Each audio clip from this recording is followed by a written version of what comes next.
Welcome to Hollywood.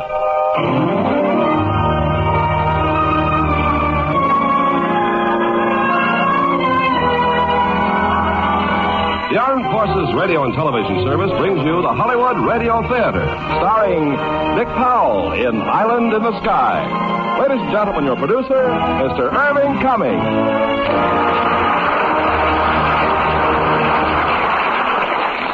Greetings from Hollywood, ladies and gentlemen. The Warner Brothers picture, Island in the Sky, was based on the best-selling novel by Ernest K. Gann, a masterpiece of drama involving aeroplanes and the men who fly them, as we shall see in tonight's thrilling attempt to rescue a crew of men isolated in the Arctic wasteland. And as our star of this Batjack production, we have one of those amazing triple threat men of Hollywood, actor, director, producer, Dick Powell. Now Act One of Island in the Sky, starring Dick Powell as Dooley.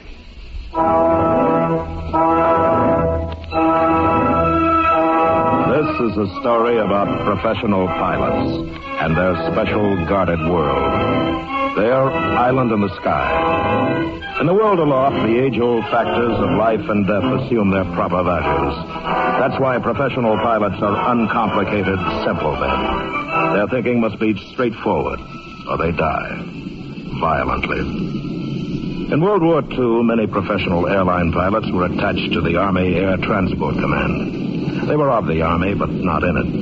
First of all, they were flyers. In the icy emptiness above the Himalayas, in the skies of the South Seas, North Africa, and the cloudy vastness over Greenland and Labrador, they flew the material of war. Men like Murray, D'Annunzio, Stankowski, Lovett, and Dooley.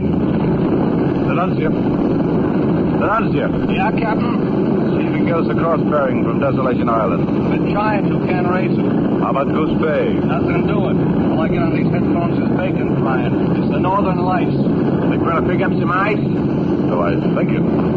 Murray. Yes, sir? Where do you figure we are? 200 miles off the Labrador coast, sir. You sure it's not 201 miles? I pinpoint us right here on the chart, Captain. Oh, yeah. Well, maybe. I got a hunch we're almost over the coast. Suppose you figure out what kind of ground speed we'd have to make to be over Hamilton River Peninsula in about 10 minutes. Oh, that'd be 200 miles per hour, sir. That's just not possible. Why, anything's possible up here, son? Something wrong, sir? No, not yet. The air's getting pretty cold outside, isn't it? And below. What do you know? The kid's learning to read instruments. Frank. Yes, Daddy? You better wipe off your winds. Oh, sure. Let's enjoy the view, huh? Of what? Hey, it's getting rough. D'Annunzio. Pick up any signals yet? No, sir. Maybe you ought to try your set. Okay, right now.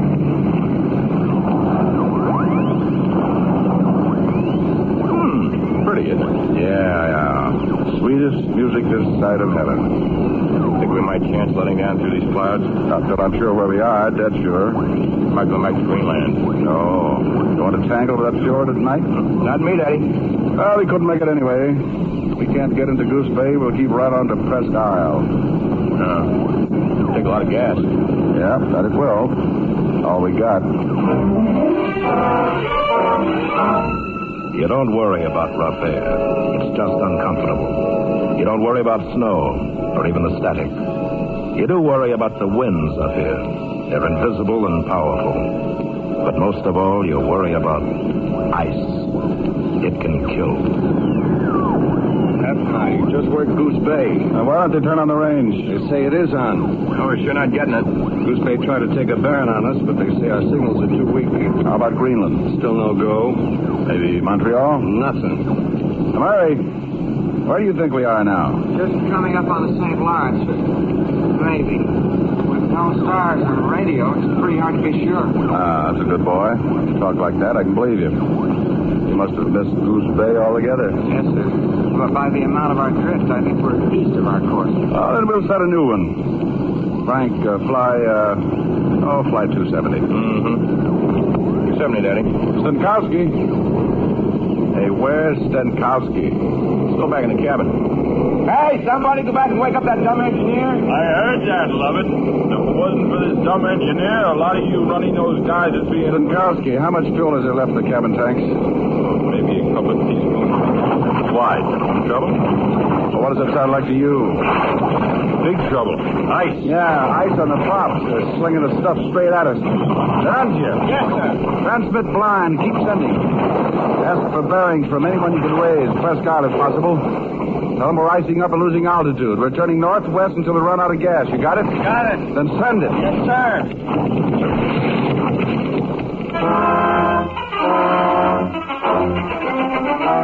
Presque Isle.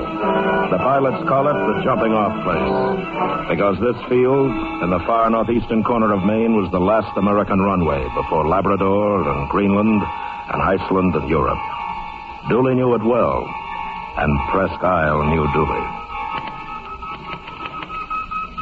Lieutenant Cord. Yeah, later, Angeles. Oh, excuse me, sir, but maybe you ought to read what's coming in right now. Well, it better be important, Corporal. Position uncertain. Icing up fast. Proceeding northwest until gas runs out. All stations take bearings. Merry Christmas, Dooley. Any instructions, sir? Yes. Get Goose Bay. Quick.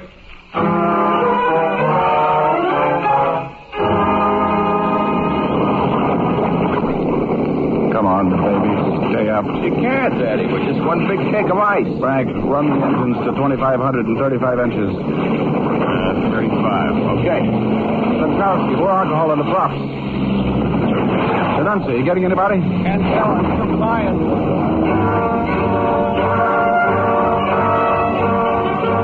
This is Presque Isle, Maine, calling Goose Bay. Calling Goose Bay. You getting Dooley signals? If so, take bearings. This is Presque Isle, Maine.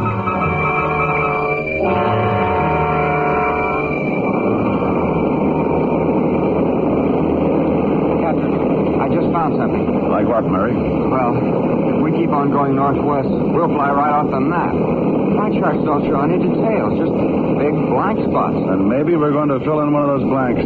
Yeah, but how? We're close to stalling, Daddy. Yep. Let's take her down. 2100.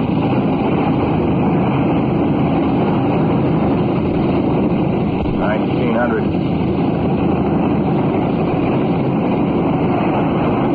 15.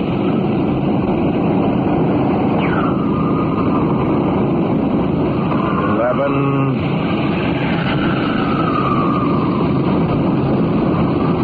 8. See anything? Anything at all? Sure. More fog. 600. Frank.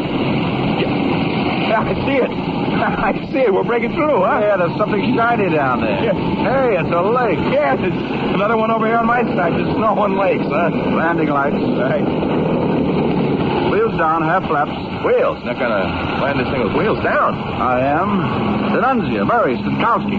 Get back to the cabin, stretch out on the floor. Yes, sir. Full flap. Full flap. Hold it, Daddy. Just hold us up just another second. What's wrong? Get out of that snapshot of my girl. Think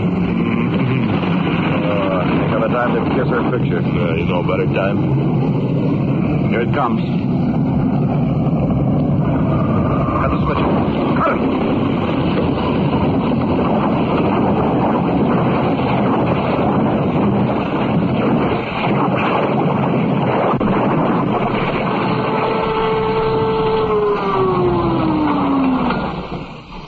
Well, that's one more we could walk away from.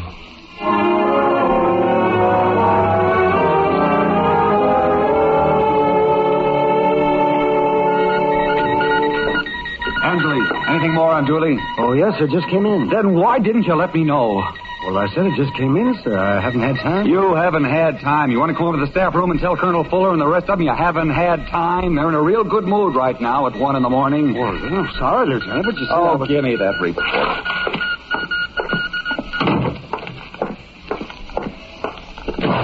Now, the search party is easy enough to organize, gentlemen.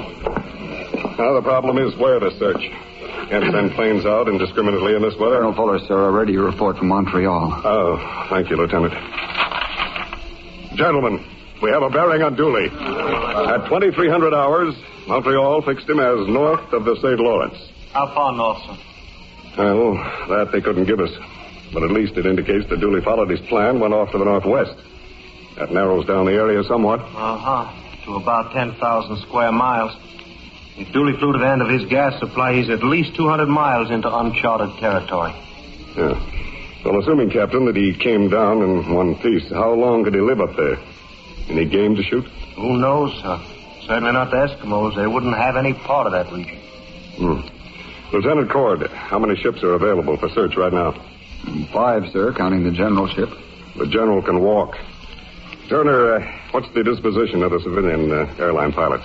Well, sir, McMullen's here at the base. Willie Moon's westbound out of Goose Bay. Stanage is probably over Greenland. We haven't gotten a clear signal from there in 24 hours. What about J.H. Handy and Stutz? Handy is east to Iceland, sir. Stutz on his way west from there. All right. Cord, your job will be to make radio contact with all of them. Tell them what's up. Yes, sir. Turner, you'll see that all 5 ships are ready with Arctic kits. Get with Major Ditson. Work out the stuff we're dropping. Right away, sir. All right, gentlemen, that's all. See you at 0900 in the briefing room.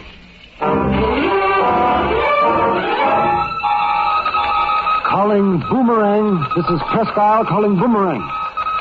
Calling Willie Moon. Calling C-47 Boomerang.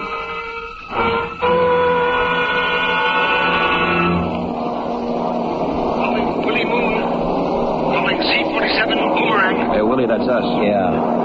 Boomerang, go ahead, Presque Isle. What's doing? On arrival here, you report to Colonel Fuller at operations. Me? I'm going through to Boston. Sorry, change in flight plan. Says you. I promised my wife I'd be home for our kid's birthday. You tell Colonel Fuller I'm a civilian pilot. So is Dooley said it, and he's down. Repeat that. Dooley is down. Colonel hopes you will join search party. Hopes? Tell him he dang well better let me. Will do. Hey, how about Stutz and Handy and Stanish? Can't reach them. Relay word to Greenland. Then get to it, boy. Get to it.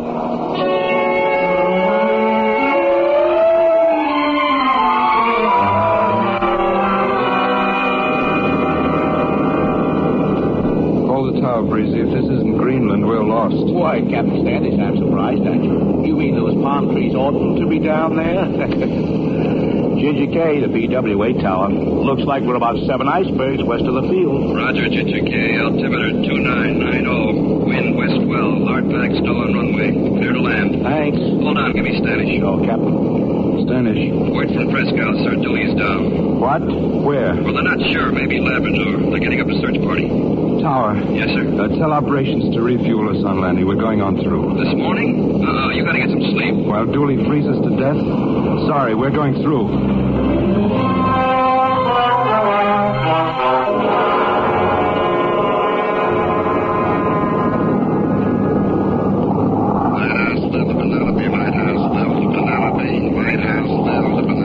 Penelope to Lighthouse Lil. That you, Handy? Yeah. Stutz, you think you might have enough gas to make it to the mainland? Don't think so. Why? Presque Isle says Dooley's down. Dooley? Yes, about northwest. They need search planes. Handy? Yep. I got enough gas. Same here.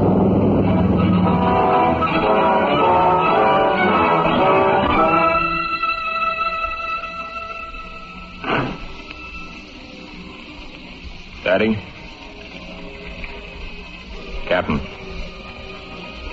Hey, Dooley, still awake? Yeah. Thinking, huh? Yeah. Just thinking. How about climbing out of this crate and having a look around? Can't see anything till daylight. I suppose not. You figured out anything? Go back to sleep. Daddy. Okay, but keep your voice down. No use waking up the rest. Them? You got ourselves a crew of real sack artists. Well, have you figured out anything? Like where we are? Yeah. No. In the morning, we'll break out the octet and take a shot at the sun. Yeah, if it comes out. Yeah, if the sun comes out. Well, anyway, about 30 gallons left in the tanks. You can get some generator power for the radio transmitter. If we can start an engine in this cold. Yeah. Oh, and food, yeah. Let's worry about food a little bit. Got 3 tins of salmon, 8 chocolate bars, some sea rations, 2 marmalade sandwiches left over from last night. One of them's got a bite out of it. Mm-hmm. Your bite.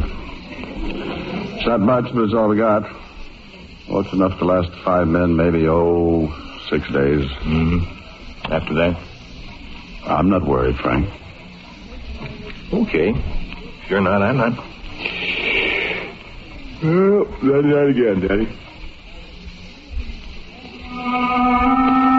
Not worried. Sometimes a man has to lie. Even you, Dooley. You have always tried to live by the exact truth. Exactness is so necessary in flying. But you're down. 5 men down in the middle of a great big nowhere. Well, tonight it's all right. This'll be the easiest time for them. But tomorrow, or the day after, they're going to know what real hunger is. So find food, that's number 1. Then find out where this nowhere is, so you can help the others find you. Stanish, McMullen, Stutz, G.H. Handy, Willie Moon. They'll come, Dooley. They won't leave you floating alone on an ice cake. They'll come if it takes all winter. Yeah, but you've only got 6 days. Well, you got to be strong, Dooley. You got to keep them hoping, keep them believing. They'll find their strength in you. But where will you find yours? Our Father, who art in heaven, hallowed be thy name. Thy kingdom come.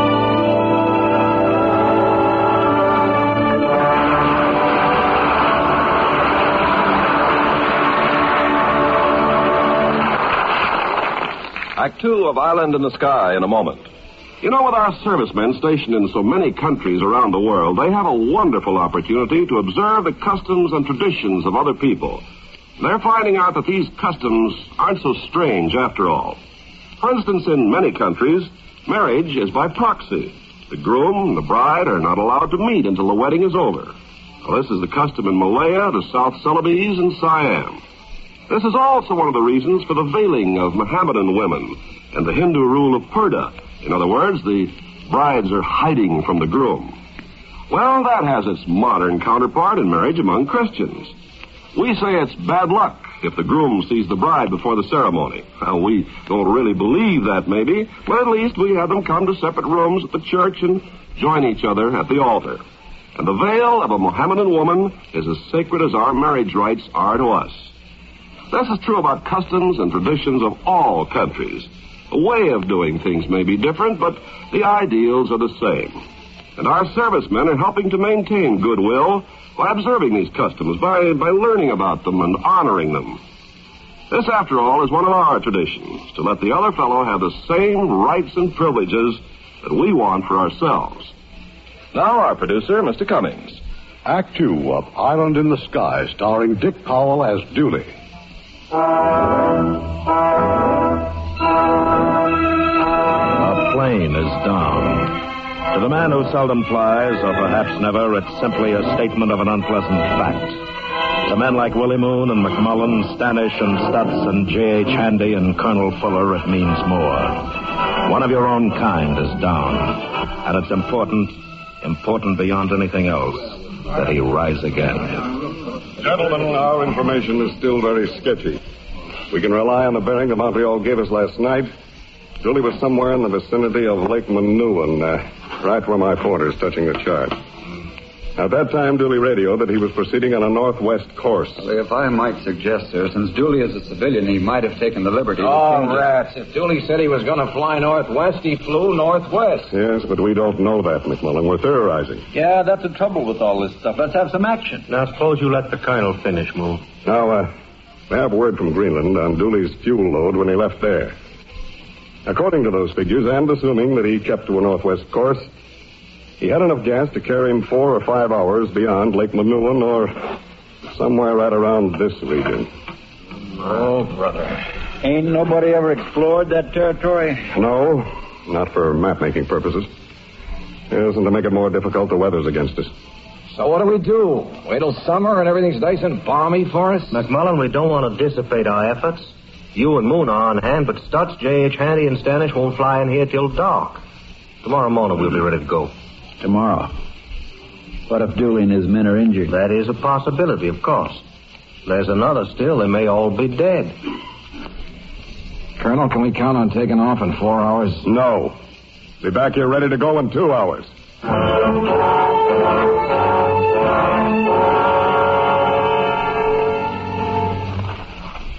Dooley? Yep. Any luck? No game? Not even a bird in the sky. Any firewood? Plenty of trees in those hills, but the wood's frozen solid. Well, I guess that figures. It's 40 below zero. That's awful mean country, Daddy. Nothing but whiteness and glare and silence. Yeah, you can almost hear it. Frank, I want you to do something for me. It's Murray. Kid's pretty scared, I think. Keeps going on about his wife and baby. Yeah, I heard him. Maybe you might talk to him. Might help. You two are kind of near the same age. Heck, we are. I did my first solo before Murray was old enough to even spell the word navigator. Well, anyway, I think he'd warm up to you quicker than he would to me. How about it? Sure. If this little fiasco had come along about a week later, I might be sweating it out same as Murray. You? You mean you, a wife? Oh, I know. I'm always yacked about this dame and that dame. I don't know. Maybe that's a test about Margaret. I ain't talking. Well, you sure are now, bud. Come on now, then. Let's go back to the ship. I want to start up one of the engines so Denunzia can work the radio.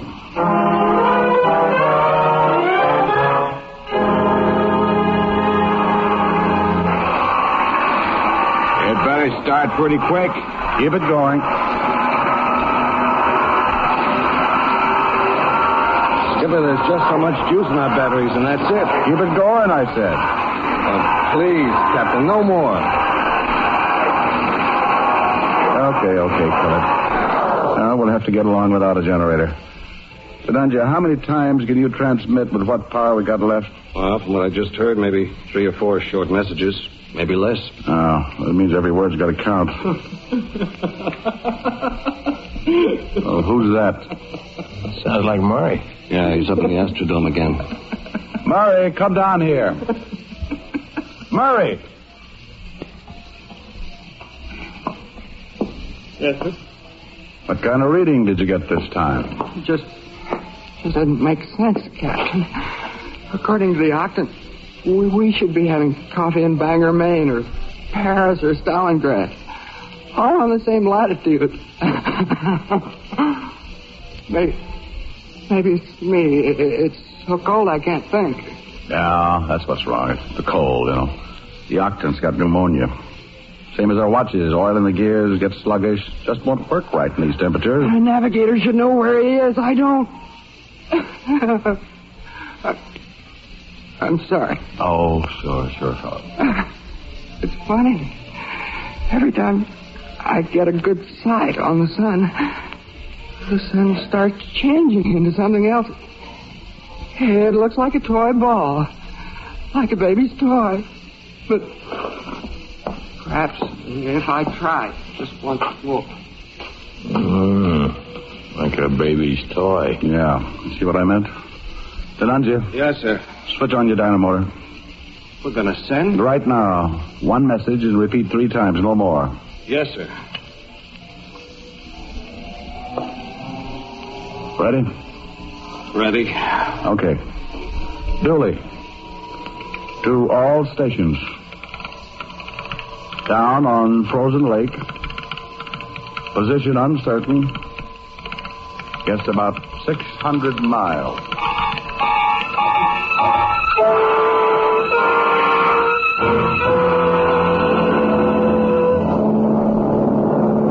Boomerang to Pelican. Do you read me, McMullen? Calling in the boomerang. Sure do, Mr. Moon. Good. Take a gander at that horizon. Them mountains ain't on my chart. No, not on mine either. Julie didn't try to go through there. With a load of ice, he'd never clear those mountains. Yeah, and even if he did, look at that hunk of weather stacked up on the other side. Poor Dooley. Willie, will you shut that mouth of yours for a second? Listen. Now what's wrong? What's Presque Isle really to do? Dooley? Well, come on, boy, come on. Give it to me. Down on Frozen Lake. Position uncertain. Guess about 600 miles northwest of St. Lawrence. Yeah. What else? What do you mean, what else? It faded out on me. Well, get him back. Do something, can't you? Oh, sure. I'll pick him up in my brainwaves.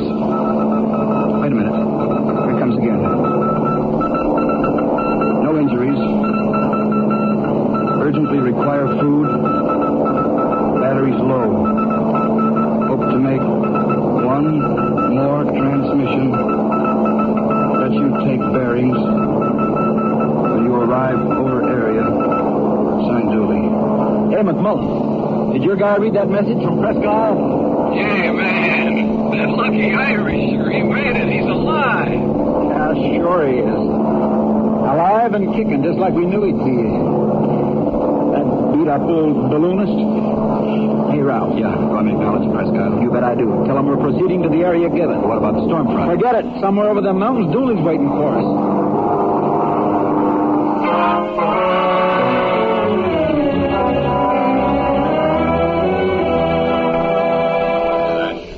Look, you guys, will you pay attention? Yeah. Pay attention, will you? Go on, Donantia. Well, it's real simple, fellas. Since we got to save our batteries, we use this portable transmitter, the hand crank job. You wind away on it like it was a coffee grinder. Daddy, I got an idea. Just a minute, Frank. This here aerial is supposed to be hoisted up in the air by a balloon. And we ain't got one, I bet. Oh, yes, we have, but it's so blame cold the balloon wouldn't have enough buoyancy. So we'll have to string the aerial between two trees. There's plenty of trees all along the lake. Maybe we could cut them down and make a log cabin. Great idea. Well, I'll tell you what we are going to do. We're going to cut down some of those trees and pour some of our gasoline on them. If we can once get a fire started, we can thaw out enough wood to keep the thing going. Hey, Captain, that'd be swell, because I was wondering how we could heat up this coffee grinder. The grease in the gears is frozen, so you can hardly crank it. I wasn't thinking about the coffee grinder. If we're in for a blizzard, and it looks like it, that fire's going to keep us alive. Now you're cooking, Daddy. That's my idea. What is? Find something to cook over your fire. I'll run right down to the corner grocery. Oh, sure. Right now, how about helping me drain some gasoline? Now, come on, boys. Let's move it, huh?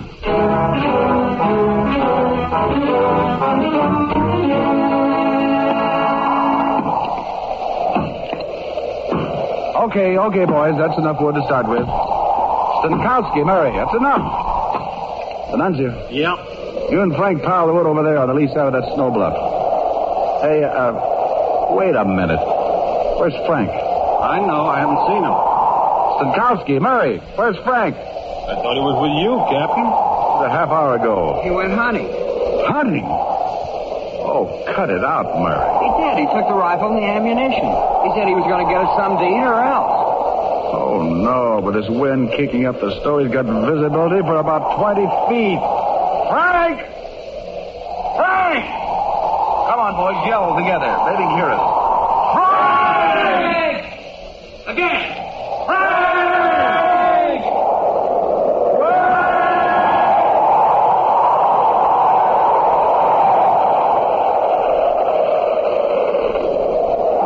Guess I'm lost.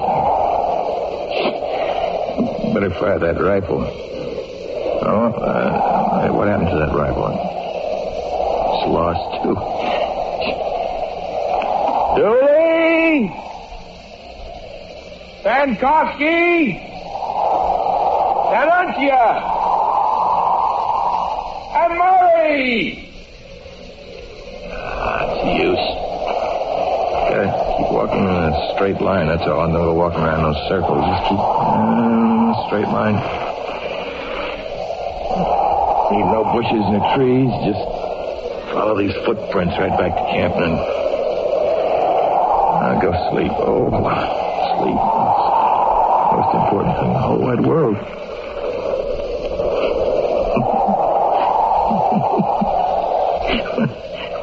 Well, you know, I can't even see the footprints now. I can't see nothing. I know what old Dooley'd say about that. He said, take it easy, son, rest. And that's just what I'm going to do, Dooley. I'm going to sit down right here. Ooh, it feels so nice, so soft. Just going to lie here and think about Margaret. She's so nice and soft, too. Warm. Every time I looked at her, I always felt so warm and good, like 4th of July at Coney Island.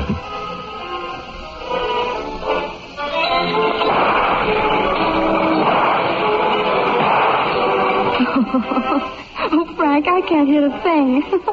It's ridiculous. Well, sure you can, Margaret. Just pay attention to what you're doing. Stop looking at me, will you? But I'd rather look at you, Frank. Do you mind, really? Oh, I love it.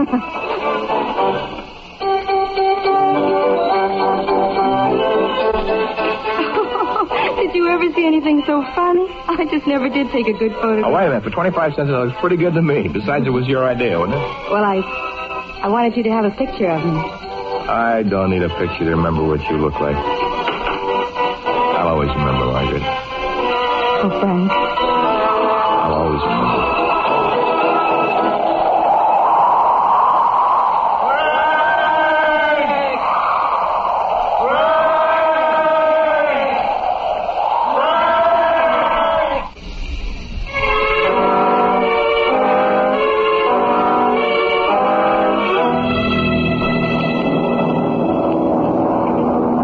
The Pelican. Hey, McMullen. Yeah, Willie. I can't buck these winds any longer, Mac. Another 10 minutes and I won't have enough gas to make it back to Presque Isle. Same here. Until he's down below, it sure as heck we never split him. Okay. Let's make a 180. Ralph. Yeah, what? Tell Presque Isle we're coming in. Tell them that if Stanish, Handy, and Stetson have got in from Greenland to just sit tight. Nothing anybody can do till this storm blows itself out.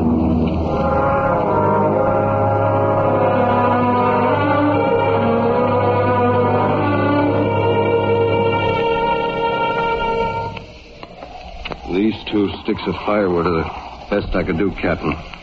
They don't look much like a cross. That'll have to do, Denuncier. Set it up right here by his head. Captain. Yes, Murray. Frank showed me a snapshot of his girl. I hope you took it out of his pocket. Why? Well,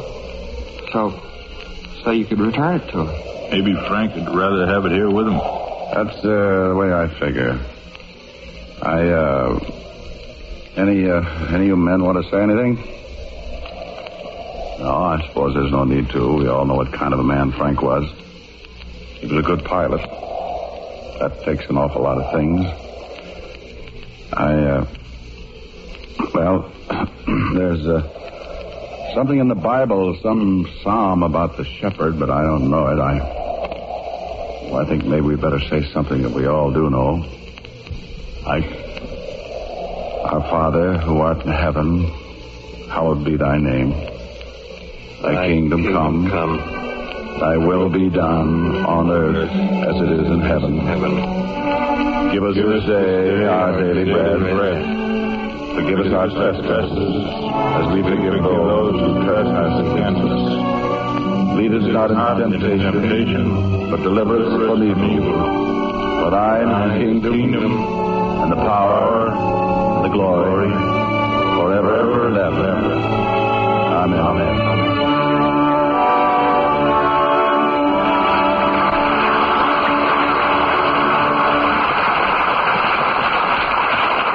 In a moment, Act 3 of Island in the Sky. The Navy Enlisted Men's Club in Tokyo is a pretty nice place where the men of the Navy can sit around and talk, read, or play cards on off-duty hours. It's a pretty nice place in another way, too. There's a box on the bar for the spare change of the sailors, and every penny that's dropped into it goes for the support of their private orphanage called the Home of Affection.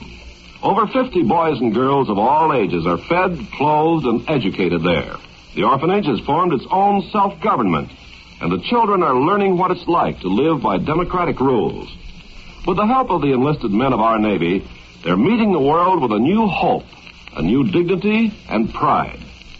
Such acts by you and your friends today are shaping our world of tomorrow.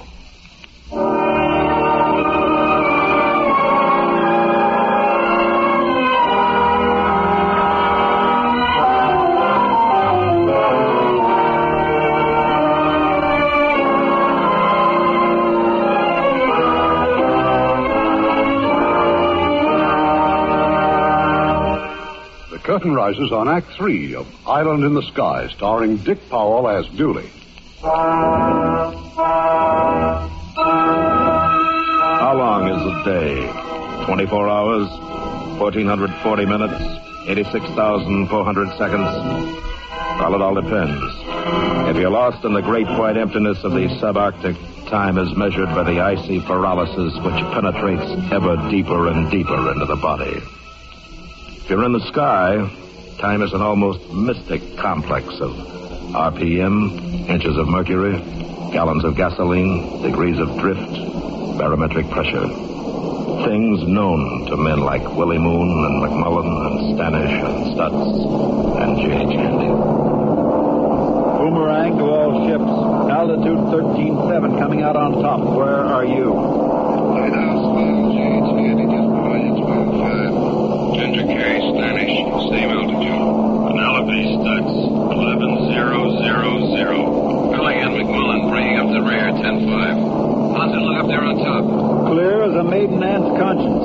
Maybe it was worth being grounded 48 hours. That depends on how Billy made out. Yeah. Well, you picking up anything yet? No. We ain't over the area yet. That don't stop you picking up Dooley's signal. Sure it does if he's sending out the emergency outfit, that hand crank job. How far can you hear one of them things? Maybe 25 miles. Maybe 100 if everything's just right. Well, don't bust yourself wide open with optimism, bud. Okay, let's pretend Dooley's got enough juice in his regular set. Let's pretend he's trying to pick us up. So what do we say? Tell him to build a big bonfire with lots of smoke. Tell him we'll be looking for it. Will do. Smoke? But at 70 below zero, smoke may simply settle to the ground. A plane down on a frozen lake. But what lake? That one? Or that one? There are 1,000 lakes. From the air, you can see 100 miles. But the wingspread of a plane may be only 100 feet. Like looking for a chip of wood in the middle of the ocean.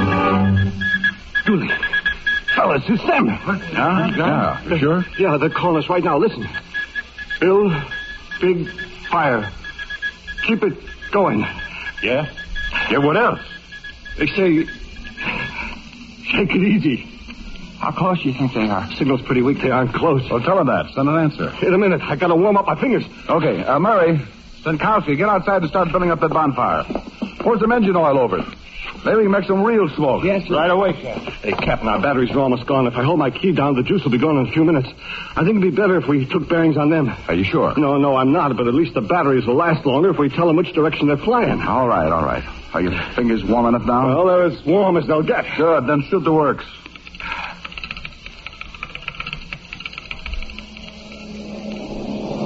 Willie, I got him, Willie. Boomerang.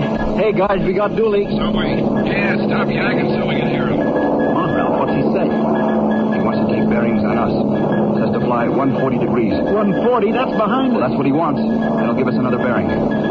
Okay, 140 it is. This is Stutz. Will you slow down, Willie? We can't keep up with you. Our right engine is icing up. You pumping alcohol? You kidding? The ship smells like a brewery right now. This is Stanish. Just picked up Dooley again. He says turn to 150 degrees now. Another bearing, Willie. 160 degrees. How's Dooley sound? Weaker. Can't last much longer.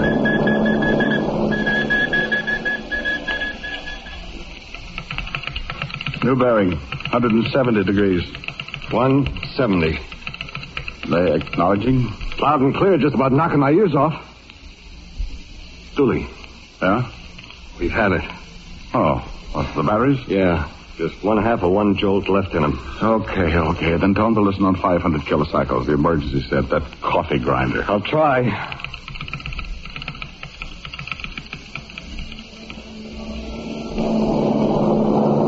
Hey, Willie. All we can get is bomb music on 500. Yeah, same here. That big station in Montreal's spilling over.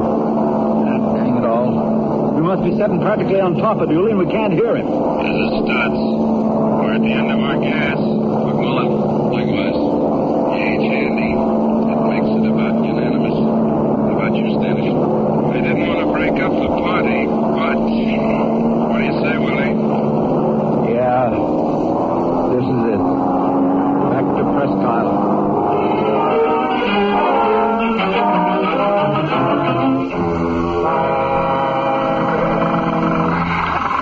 The gears on this coffee grinder must be moving in solid cement. Here, I'll crank it for a while. I'll do it, Captain. Yeah, me too. You'll all get your turn. All right, now you can put some more wood on that fire and keep praying.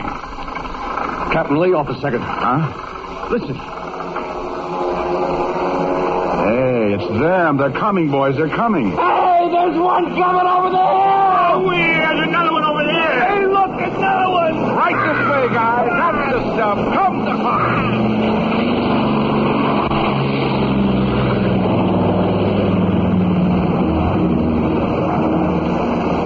Holy shit. They don't see us. So they got to. Willie! McMullen! Stunsy!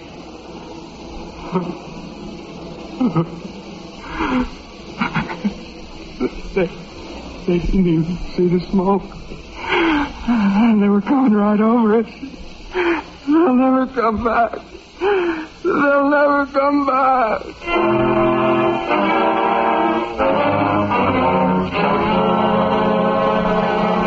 I'm sorry to call you men here directly from your ship, but we've got to decide our next step tonight. Then you can hit the sack. Willie. Yes, sir? I believe your ship made the first contact with Dooley. Now, what time was that? What was your position? Around 1500. We were an hour north of the mountains. Proceeding on what compass course? Yeah, that's anybody's guess. Compass just won't stand still up in that country. Well, we had the same trouble, sir. The magnetic pole kept moving on us. Captain Standish has a long-distance call for you. It can wait, Lieutenant. The operator said it was urgent, sir. New York. All right, Standish. Make it short. Thank you, sir. Now, man, what I'm trying to get at is this. 5 ships covered a certain area today. We've got to know what that area is so we can eliminate it on our next sweep. Colonel. Yes, Andy? I hate to say this, but for the first time since I started flying, which was a long time ago, I just don't know where I've been. That's my case, too. Wow. This is pretty extraordinary. Well, has anybody got any ideas? Yeah. All right, Stutz. Well, let's go back at night. Fly the stars. Plot one fix after another so we know where we are. Plan to arrive over the search area just before dawn. Dooley hears our engines, he'll shoot up a flare, and we'll see it. We will, huh? We told Dooley to build a big fire, but we sure didn't see any smoke. Well, maybe we were flying too high. Let's stay closer to the deck next time. Captain Turner, how about the weather? Well, there's a new low-pressure system forming over Hudson Bay, so it'll hit Dooley in about 36 hours. It may last as much as 4 days. All right. Here's what we do. I like Stutz's idea of going up in the stars. Tomorrow night we try it. Stake out what you men think is a new search area. And hope that Dooley hears you and sends up a flare. If you miss him this time, well, you heard about the weather. Dooley's already out of food. He can't stand another blizzard. Oh, Standish, while you were on the phone, we worked out a plan. Boys will tell you. Who was it, Standish? One of your dolls? It was Murray's wife. Murray. Dooley's navigator? Yes, sir. She wants us to give her husband a message. Don't she know we ain't found him? Well, she says she knows he's alive. She says to tell him the baby's over his cold and that she loves him.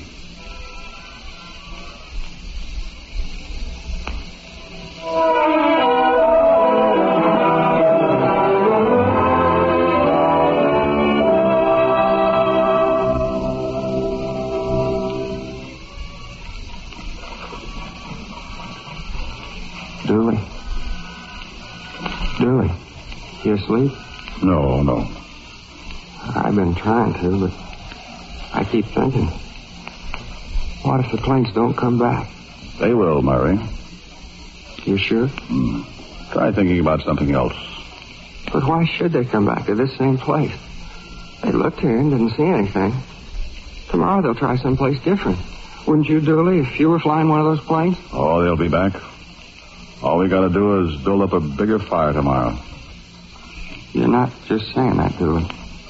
You're sure? I'm sure. Now get some sleep. Gee, I hope my wife and kid are all right.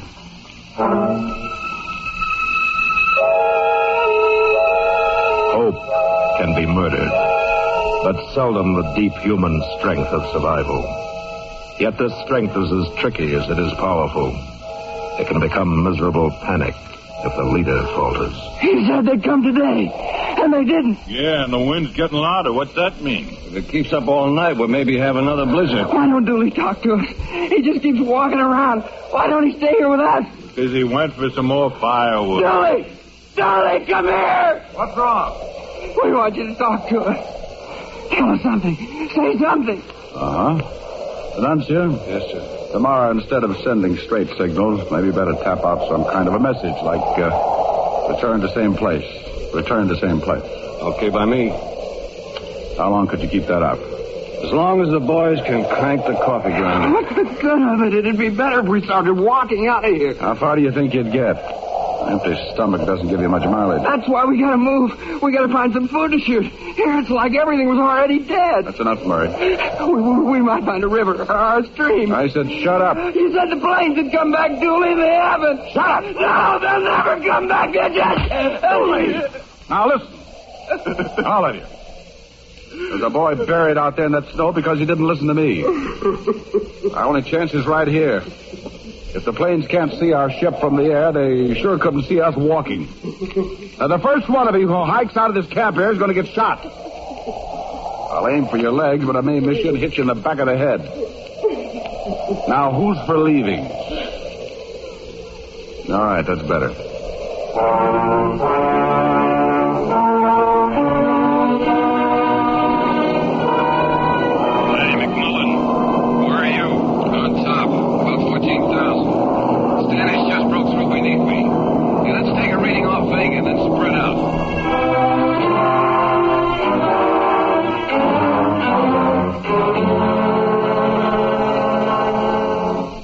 Anuncia. Hey, come on, wake up. Dooley? Yep, let's start cranking. Oh, it's not even light yet. I will be before long. We want the coffee grinder really warmed up by then. Come on, I'll start it.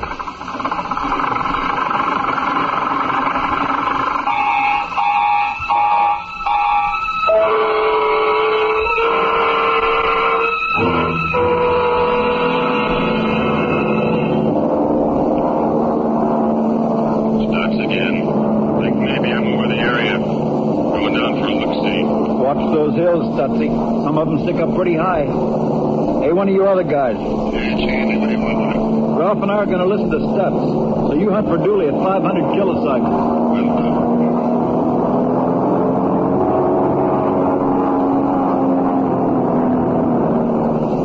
Stanish, you guys having any luck? Not me, Chandy. McMullen, nothing here. How about you, Stutz?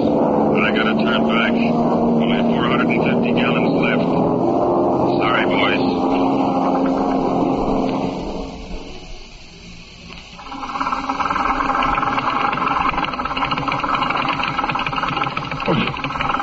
Oh, man. My arm is about to drop off. I had it. All right. I'll take another whirl at it. Keep sending, Denuncia. Keep sending.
On top of me, he's knocking my ears off. Well, you'd look better without him anyway.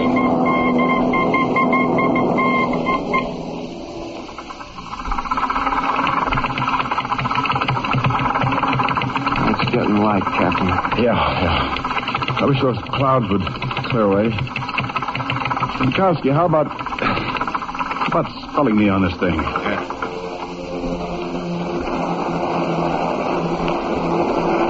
Dooley, listen. Murray, throw me that flare gun. Yes, sir. Here goes.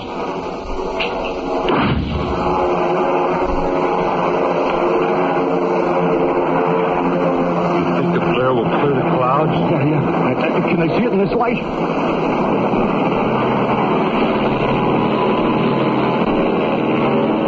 There they are!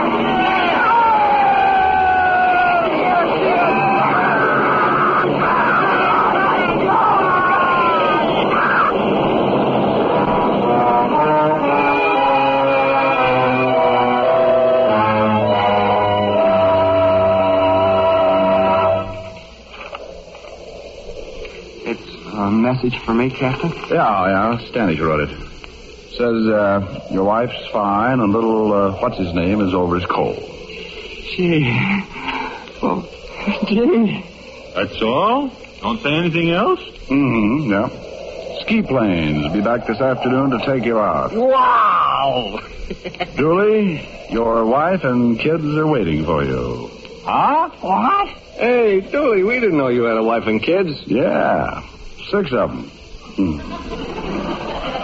And thank God I'm going to see him again. In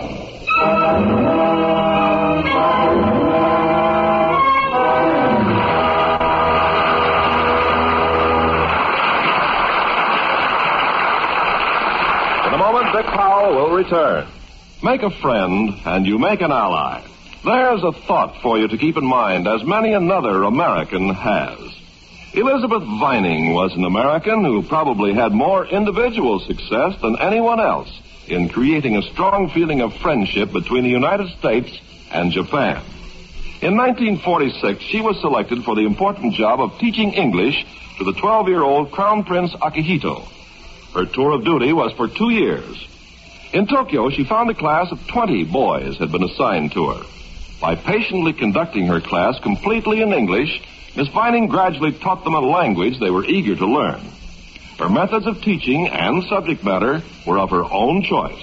The boys studied American history and democracy, had discussions on the United Nations, and the prince memorized Lincoln's Gettysburg Address. At the end of her assignment, Miss Vining agreed to stay another year, since the prince's English had reached the point where he could understand the expression of ideas. At the end of the 3rd year, Prince Akihito was well acquainted with English and the benefits of a democratic way of life. Miss Vining's work was finished. The Emperor and the Empress thanked her for the understanding she had brought to the prince and the Japanese children, and gave her many gifts to show their gratitude. And what had Elizabeth Vining learned from her work? That she had contributed much toward the future peace of Japan and the rest of the world. That she opened windows which had remained closed too long. As one of her students told her, "You have not only taught us English, you have taught us thoughts." Yes, Elizabeth Vining had learned that by helping others, you help your country. Now, here's Mr. Cummings. Dick Powell, congratulations on a very fine performance.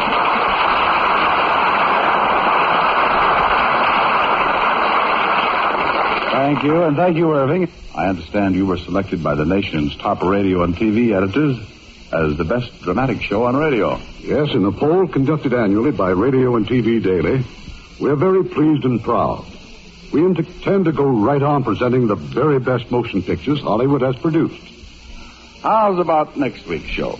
You won't want to miss it either, because it's one of the most famous comedies of all time, with one of the greatest romantic teams ever seen on the screen.